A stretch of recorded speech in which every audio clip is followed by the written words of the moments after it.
quand je vois ça en flamme, même si à la vérité, j'aime pas tout à dire la vérité à ce temps. Je dois tirer la peine. J'essaie. Par exemple, l'État joue le mal sur le peuple. Qu'est-ce qu'il faut faire à cet temps? Ce n'est pas le peuple que je dois défendre. Mais je me mets aux côtés de l'État pour calmer encore un peu le peuple. Quand il finit, j'ai dit à l'État, on a tiré la paix. Je ne reviens pas pour enflammer encore le monde, tu vois.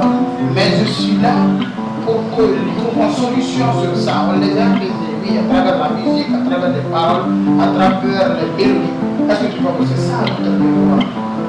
Aujourd'hui, la musique reggae,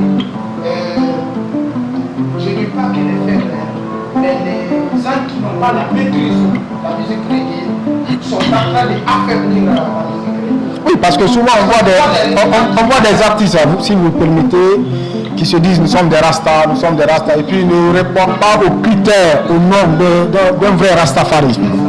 Qu'est-ce que cela vous inspire-t-il par rapport à ces gens-là? Parce qu'il ne faut pas s'identifier dans une corporation dont tu ne réponds pas aux critères, et pourtant le rastafarisme a toujours son domaine d'intervention en fait. Yes, tu vois, dans ces moments, je vais dire que chacun de nous a une ligne. Tu vois, moi je peux choisir une ligne, et cette ligne, je me bats en sorte que, parce que vous faites comprendre, je me bats pour que j'ai la maîtrise. Au cas où je serai en poste d'un grand public, de réveiller la conscience. D'autres par le style. C'est pourquoi tu vois les Rastafariens là, ils sont Rastas par le chemin. Oui. Non, je suis avec toi. Hein. Il y a des Rastas qui sont là par la musique reggae. Oui. Ils n'ont pas besoin de respecter les règles. Ils n'ont pas besoin de respecter les règles. Et ils se sont retrouvés dans la musique reggae, dans la culture reggae. Ils n'ont pas la maîtrise, ou ils font n'importe quoi. Il y a des Rastas qui sont aussi des reggaeman en même temps. Tu peux être Rasta sans reggaeman. Comme si tu peux être Rasta et reggaeman. Moi, je suis Rasta et reggaeman. Ok. À la fois, en même temps. Tu peux être aussi reggaeman sans être Rasta. C'est la culture. C'est comme tu prends tu pratiques la culture malinké, ça n'a rien à voir. Est-ce que tu vas comprendre? Ça ne fait pas un malinké, mais il utilise la culture malinké pour s'en sortir. Pour faire sa commerce, tu vois, et faire ça tranquillement. Il y a ces sens-là. Parmi, tu les vois, ils font des noces, ils s'habillent comme nous, ils voient des films, ils font de la délinquance, on dit que c'est rasta. On est victime de ça ici. Dans les bureaux, quand on vient, il dit que c'est les drogués. Moi, quand tu prends, je fais rien. Est-ce que tu peux comprendre? Mais tu trouves un gars qui est là, il a des locks, il est sale, on dit que c'est un rasta. Parce qu'il est sale. Il vole parce que c'est un rasta. Il fait ceci, c'est un rasta. On accepte. Mais nous continuons notre combat parce que nous, les frères, on connaît notre combat. Nous connaissons notre travail. Maintenant, je sais que vous avez toute une équipe puissante derrière vous. Hein? Si, bien sûr, c'est une grande équipe derrière moi. Parce qu'un artiste aussi, c'est ça. Il faut une scène de valeur autour de toi. Maintenant, comment vous parvenez à coopérer? Quelle est la coopération entre toi et ton équipe? Parce qu'on sait que dans le domaine artistique, quand il y a une équipe, souvent il y a des hauts, il y a des bas, ça ne finit pas. Donc, est-ce que dans votre équipe, vous parvenez à vous en sortir avec votre équipe? Il y a une coopération, je pense, solide entre vous? Bien sûr, on est toujours ensemble. Oui. On a le temps pour les uns et les autres entre nous. Tu vois, la communication est notre point fort. Wow. Surtout ça. On communique assez beaucoup, mais on est tout ensemble. Et nos jours de répétition, c'est les lundi, mardi et mercredi avec l'orchestre. Pour Morlaï Boitier, le chef d'orchestre. Tu sais, les morts là, c'est les chefs toujours. Hein. Tu vois, Morlaï Boitier, il y a un grand frère de l'autre côté qui est aussi un directeur artistique qui contrôle les textes au cas où tu vois, c'est un ancien. Daradi peut-être.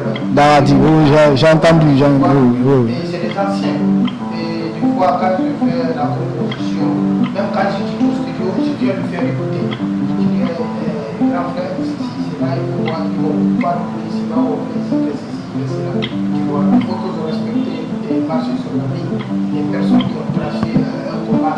Oui, parce que l'objectif du Rastafari, c'est de marcher sur...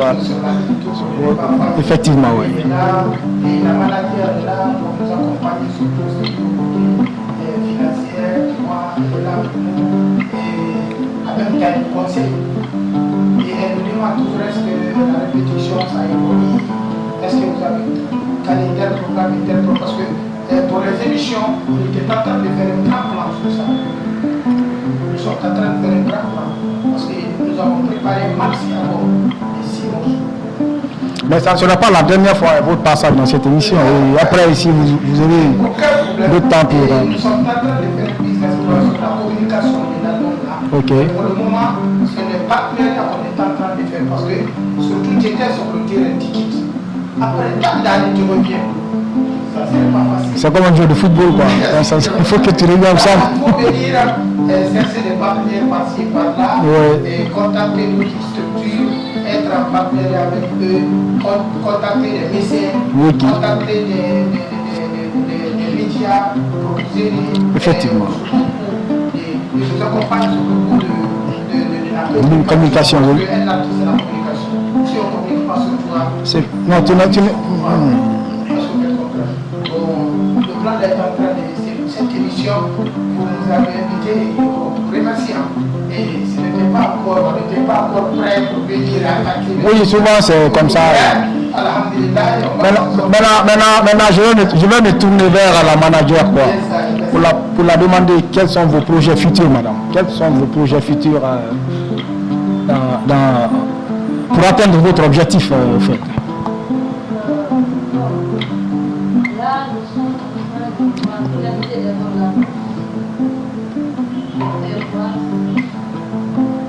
Pour le moment, c'est un seul album que vous avez préparé, ou bien vous avez préparé 3 albums, 4 albums, et puis ça sort boum.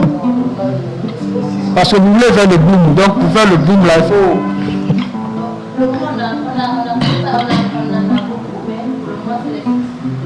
Pour le moment, c'est les 6.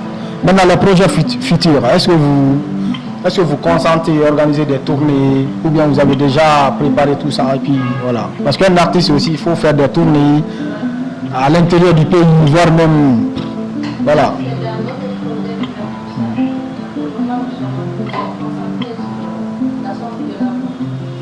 Ok. Vous avez dit que l'album est à combien de pourcents avant sa sortie?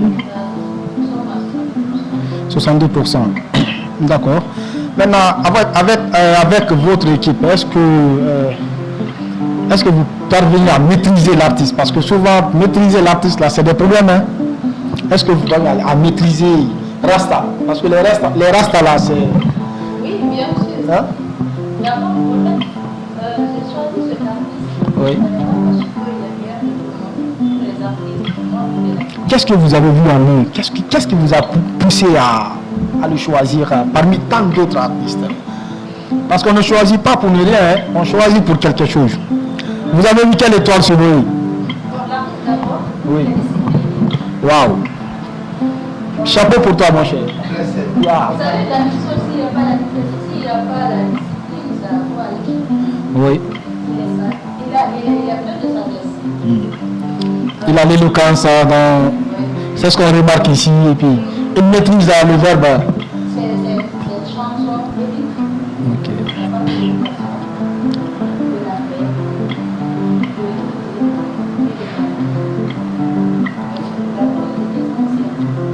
Donc, maintenant, je vais vous couper la parole et lui laisser nous chanter une musique qui concerne la paix, l'éducation, et puis voilà. Vous avez l'antenne Rasta.